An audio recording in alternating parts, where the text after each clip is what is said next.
చాలా బాగుంది కానీ కొంచెం ఉప్పు ఎక్కువైంది. మీరు భోజనం రెడీ అయినప్పుడు 30 సార్లు అడిగారుగా భోజనం రెడీ అయిందా భోజనం రెడీ అయిందా అని. అందుకే తొందరగా కొంచెం ఉప్పు ఎక్కువ పడింది.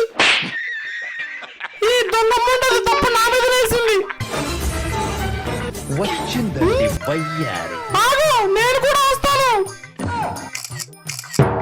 ఏంటి ఫోటో ఇంత దరిద్రంగా వచ్చింది అంటే ఫిల్టర్ ఆఫ్ చేశాను. నేనన్నది నీ ఫోటో నా ఫోటో కాదు. నాది నేచురల్ బ్యూటీ కదా చాలా బాగా వచ్చింది. నాకు ఆ రెడ్ కలర్ సారీ కావాలి. అది బాగున్నట్టుగా వద్దులే నాకు మెరిసే బ్లూ కలర్ కావాలి. అందరు మగవాళ్ళు నేను చీర కడితే కత్తిలా ఉందేరాలి. అయితే మీరు చీర కట్టుకోవడం ఎందుకయ్యా? కత్తిగా కట్టాలి అప్పుడు కత్తిలా ఉందంటారు.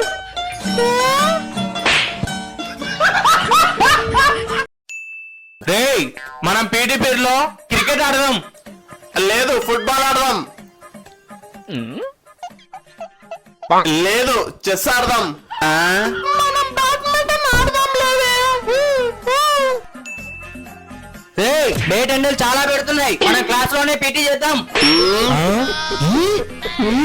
అమ్మా సుజాత పీటీ స్టార్ట్ చేయి. నువ్వు చెప్పిన తర్వాత ఇంకేం చేస్తాం. 1 2 3 4 1 2 3 4 1 2 3 4 ఇలానే ఈ పీరియడ్ మొత్తం ఎక్సర్సైజ్ చేయండి. ఎవడో క్రికెట్ ఆడదామన్నాడు, ఇంకొకడు కబడ్డీ ఆడదామన్నాడు.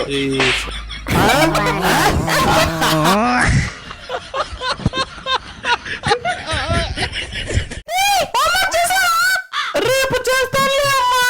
మీ నాన్న కూడా చిన్నప్పుడు ఇలానే చేసేవారంట. అందుకే చిన్న జాబ్ చేస్తున్నారు. మన పరిస్థితి ఇలా తయారైంది. ఏంట్రా నువ్వు హోంవర్క్ చేస్తున్నావా? ఇది కళా నిజమా? ఎలా రా?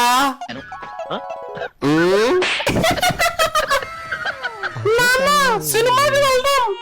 ఓకే సినిమా బాగుంది కదా, మీరు పాప్కార్న్ తీసుకోండి. ఎంత? 1000 రూపాయలు సార్. మా ముగ్గురు టికెట్లే 300. ఈ పాప్కార్న్ జ్యూస్ 1000 రూపాయలా? అదంతే సార్. ఇంకేం చేస్తాం, పే చేస్తాం. నాన్న నేను ఫ్రీ ఫైర్ లో గెలిచాను. అదే ముందులేరా, అసలు నా జీవితంలో నేను మీ అమ్మ మాట ఒక్కసారి గెలవాలరా. నన్ను గెలవాలి మసాలా. నమస్కారం పంతులు గారు. హోంవర్క్ చేశారా? చేశామండి. చేయలేదండి. రేపు నువ్వు మీ అమ్మ మీ నాన్నను తీసుకొని రా. పంతులు గారు క్షమించండి, మళ్ళీ ఎప్పుడు చేయనండి ఇలా. Good morning sir. హోంవర్క్ చేశారా?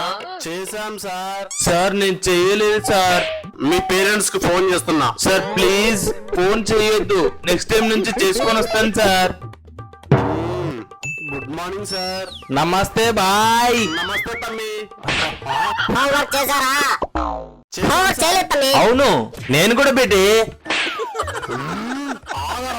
ఆగుతమ్మి. నువ్వు ఎలాగో మా పేరెంట్స్ తో ఫోన్ మాట్లాడతానంటావు, అందుకే ఫోన్ చేసా. మాట్లాడు.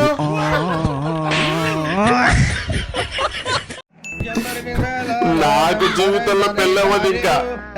ఎందుకు మామ అలా చేస్తున్నావు? మా అమ్మ మా నాన్న నాకు పెళ్లి సంబంధాలు చూసి చూసి విసిగిపోయారా. ఆల్రెడీ వయసు అయిపోయింది, తల మీద జుట్టు ఊడిపోయింది. ఇంకా నాకు పెళ్ళవదు నాయనో, నేను చచ్చిపోవడమే కరెక్ట్. అవునా? అయితే కానీ ఏంట్రా కనీసం చనిపోవద్దు అని ఆపట్లేదు. నీకు పెళ్ళవడం కష్టమే, నువ్వు సర్జరీ కరెక్ట్. ఇక కానీ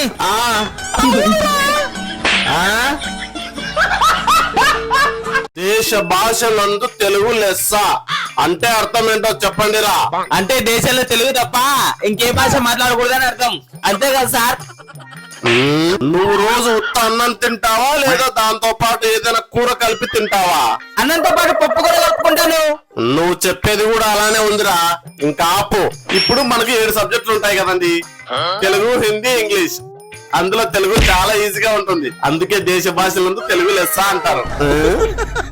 మీరు అమ్మా సార్ తెలుగు భాష మాట్లాడితే మనసుకు హాయిగా అనిపిస్తుంది, ఇంకా వినాలనిపిస్తుంది. అందుకే దేశ భాషలన్నీ తెలుగు లెస్స అంటారు. గుడ్. నూరా రవి సార్, తెలుగు అంటే అమ్మ. మా తెలుగు తల్లికి తెలుగు పదజాలం, తెలుగు పాటలు, తెలుగు సాహిత్యం. అందుకే సార్ ఎందరో మహానుభావులు దేశ భాషలందు తెలుగు లెస్స అన్నారు. అది చూసి నేర్చుకోండి.